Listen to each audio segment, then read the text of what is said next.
Well, hello everyone. This is Keith with Positively Osceola, and welcome to another discussion. Today we kind of nest this in coffee. We make it brand it in the coffee world, something I'm slightly a fan of, certainly. So this is Positively Osceola's Coffee Talk, and whether you're seeing this today live, whether you're seeing this in a pre-recorded fashion, or you're just kind of on the way to work and checking it out on one of our podcasts, we're glad you are here, and that is because today is certainly extra special. St. Cloud, Osceola County, Central Florida, the state of Florida, rapidly growing. And if you ask me, it is growing in a great way, filled with rich diversity and so many people bringing so much to this wonderful area. And part of what is really amazing is the varied amount of businesses that we are able to enjoy. And that doesn't just happen just kind of unintentionally. That happens with great guidance, with great leadership. And today we are really super excited to have us joining with us, Antranette Forbes, and she is the Economic Development Director with St. Cloud. And how are you doing? I am wonderful. Thank you. How are you? Doing great. You are wonderful. You're doing a great job for St. Cloud. It's awesome to see, really. That was a really great intro. You think? I think so. You have my job. That's good to hear. I'm glad. Well, you deserve it. I have spoken to you for quite a while now, it seems, and so much has changed, right? Absolutely. We have seen our business community grow exponentially. I mean, we're talking almost 40% in the past 4 years. I No think people doubt. are really starting to recognize St. Cloud as a destination location, not just to live, but also for their business. So, when you came to St. Cloud, did you? I mean, you knew what you were doing, but did you foresee the rapid business influx into our community? Did you see that coming? Well, when I first came, to your point, I didn't know anything about St. Cloud. I just knew that Central Florida was a great place that I wanted to place some roots. And when Right. I drove through St. Cloud, there was so much potential there. And, I'll tell you one thing that COVID taught us is that St. Cloud is resilient, Yeah. especially with this community, right? And we saw that with the businesses where they fought tooth and nail, and we worked together and partnered with them to help them come out on the other side, and not just to put them back to where they were, but a lot of them have thrived. They've increased the number of employees that they've been able to hire. They've increased their sales.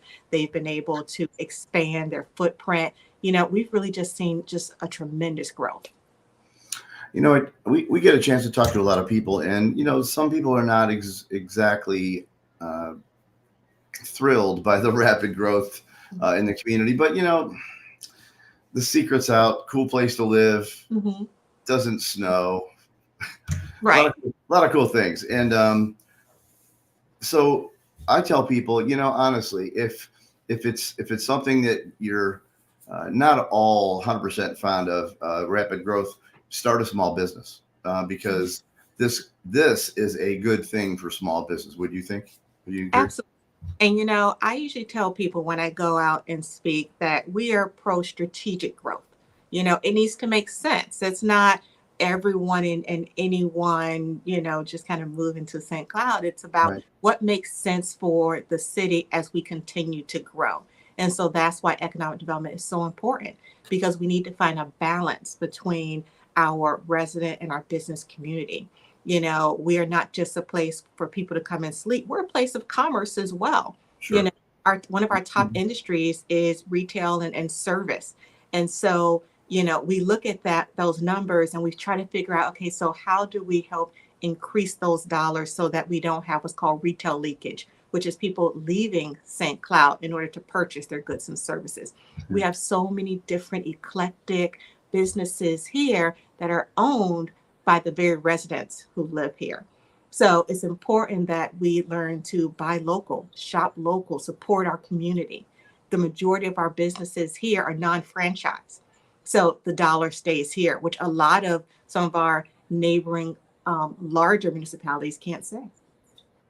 I love what you said in the way of retail leakage, and that obviously means capital leakage, which you don't want.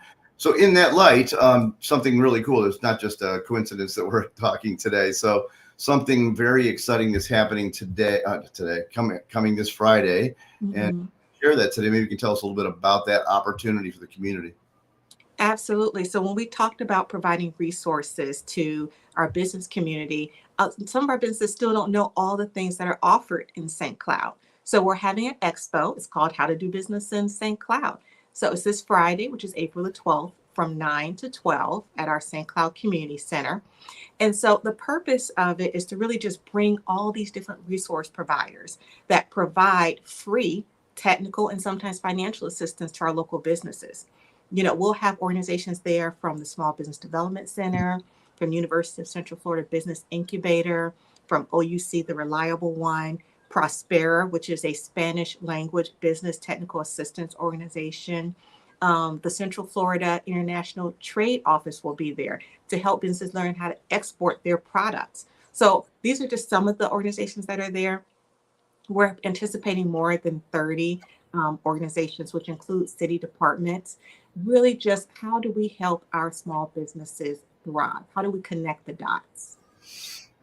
Now, years ago, so this, we are obviously, Positively Osceola, and that's not just a brand to us. We really, really, we started that because we believe it, right? And Mm-hmm. so we work very well, very closely with City of St. Cloud, you specifically, and some of the other great leaders.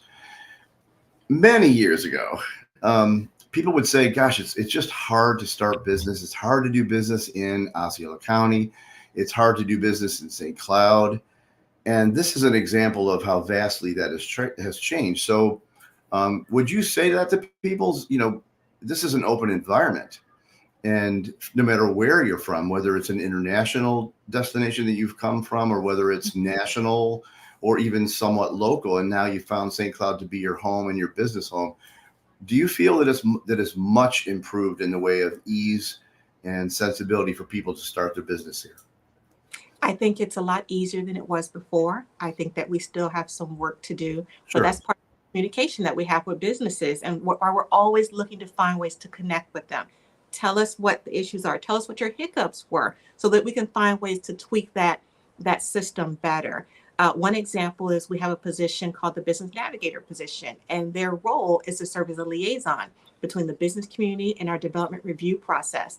Because let's be honest, we don't expect businesses to know everything about the city code, right? Right. But we do know what's important to our businesses. How do they get started? How can they open so they can start selling to customers? So that position was created specifically to help them fast track their permitting, just as an example. And I'll tell you something else that's really important to our office is we are pro business. So however we can help, it doesn't just limit to city services. If we find out that there's something that can help a St. Cloud business, whether it's a city sponsored event or program, it doesn't matter. We still try to get that information out. So for example, this Friday, we'll also have Regions Bank there. We'll have the South Florida Tourism Oversight Board, which was formerly Reedy Creek, will also be there. And both those organizations are just talking about how they can help our St. Cloud businesses. That's great.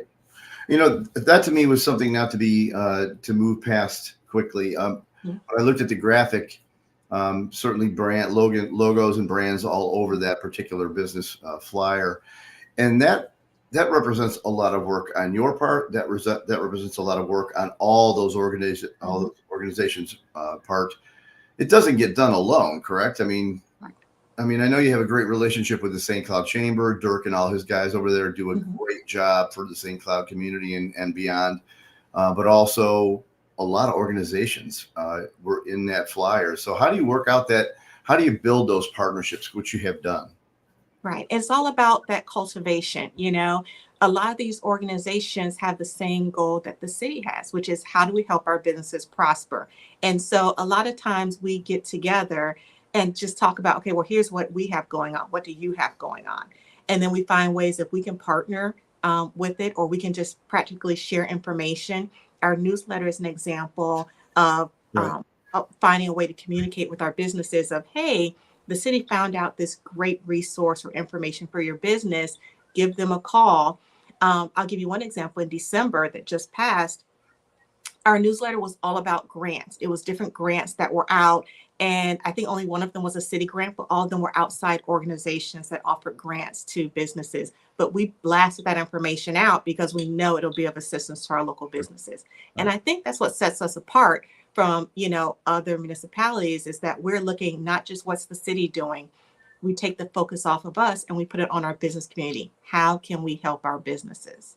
Yeah, that's awesome. And you have a great communications department as well. So that, Mhm. that's certainly part of the partnerships you have going over at St. Cloud. So let's kind of fast track it, and then we'll go back and get a quick overview again of that event happening Friday. So a new business person comes in town, or somebody sees something, they see like we always say in our staff meeting, you see a problem or of a solution, and you think that could be some kind of a business startup. Somebody has that idea. How do they reach out to the city of St. Cloud? How do they reach out to you to try to put some traction to that? So there's two primary ways. Number one, our new website, which is www.centerplaceforbusiness.com. Great. And you'll see when you go on there, it's very user friendly. So it's separated by new business or existing business. Pick which one you are, and then you'll see a plethora of resources that are available to you. And then the other way is just the old fashioned way of giving our office a call, right? So 407-957-7138. Someone will always answer. You can make an appointment. You can just give us a call and say, I have a quick question. What's important is that we make that connection, because once we make that connection, then we'll constantly have touch points. We'll find opportunities to give information, and also, more importantly, receive information from the business owner. And I'll take this opportunity also to do a plug on our business initiative report. That's expected to come out in our next newsletter, which is the first of the month. And so that was a survey we did of our local business community to find out who are they? Yeah. What do they do? What are your projected sales? What are your issues? How can we help? And so we take that information, we do a white paper. It's like 20 pages. So I always say it's good bedtime reading. But we use that information as staff to formulate new programs for the upcoming year, Right. both financial and technical, to say, okay, these are what the businesses are saying are issues, and here what we're doing as staff to try to address those issues. Well, it's like that. You were saying that it's like the old saying: if you fail to plan, you plan to fail, and that is not what you guys are up to. I have seen it. Like I said, it's an honor for my wife and I to be able to, and the whole staff, to be able to work with you guys. And we've seen the environment change. And I'm not, faulting many years ago, but we've seen such an increase in the business friendly environment that's happening in the city of St. Cloud, and not just the downtown area, because I think sometimes people aren't thinking that way. It's not just the downtown area. You do a lot of work down there, but it's the whole greater St. Cloud area. So hats off to you big time. I know you're busy. We talked about you got to get going back to work to get ready for Friday, but why don't you go ahead and give us the overview once again. Let people know what's coming this Friday. If you're a business person and you're looking to figure out how to do business in St. Cloud, this is a great event. So why don't you go ahead and give us that share again? Absolutely. So if you are in business, if you're thinking about starting a business, if you like to expand your business, you need to come to this expo, which is Friday on the 12th from 9 to 12 p.m. It's a great opportunity for you to network, for you to connect, for you to learn, for you to gather information. Not only that, but you will have the direct point of contacts with these organizations that can help your business in the future. This is completely interactive. The entire time. You stay as long as you want, leave when you like, but make sure you get the information that's available. We are here to help. Perfect. Well said. We're going to be there. You never stop learning. So we love meeting with those organizations in one place. I think that's probably the hugest value, right? Oh, absolutely. A business owner's time is valuable. Every time that they take steps away from their own business, that they are losing money. So we want to make sure that while they're with us, they are finding value in it. Otherwise, what is the point? There you go. I love it. I love business expos primarily for that reason. You get to go to one place. The vibe is always so cool, and it's just a place to improve yourself, improve your business. So we thank you today very much, Antranette. Thank you. And there's a chance that you and I are both slightly under caffeinated. So here's an opportunity we're just about to reveal. Also, so what are you doing? I'll ask you. I'll close with this, because today's not just another day. It's Eclipse Day. And so what are you doing today in the way of eclipse viewing safely? I think I will view the eclipse outside my window, but safely indoors. No doubt. You asked what we were doing. We actually we do some work on upstate New York, and this is a place of totality. So it will be pitch dark. We have there's a park right next to where we are. It's a very, very elevated park in this upstate New York area, in Watertown, New York, actually. And so we will have a clear view. And from what we hear, this has been like the tourist move. So thousands and thousands of people will be looking up. That itself is going to be an oddity if you think about it, you know. Oh, Nobody, very cool. just all kind of peering upward, hopefully with safety glasses. But again, I appreciate your time today. We'll certainly be there this Friday. A wonderful opportunity for businesses and for those people who are thinking about being businesses, correct? Absolutely. Come one, come all. There you go. Again, this is Keith with Positively Osceola here today, Coffee Talk Live. Whether you saw us today on video or you've been listening on our podcast, we are certainly glad you made the choice to be with us, with Antranette Forbes, the Economic Development Director with the City of St. Cloud, together making a positive difference in and around Osceola County. Thank you, Antranette. Thank you.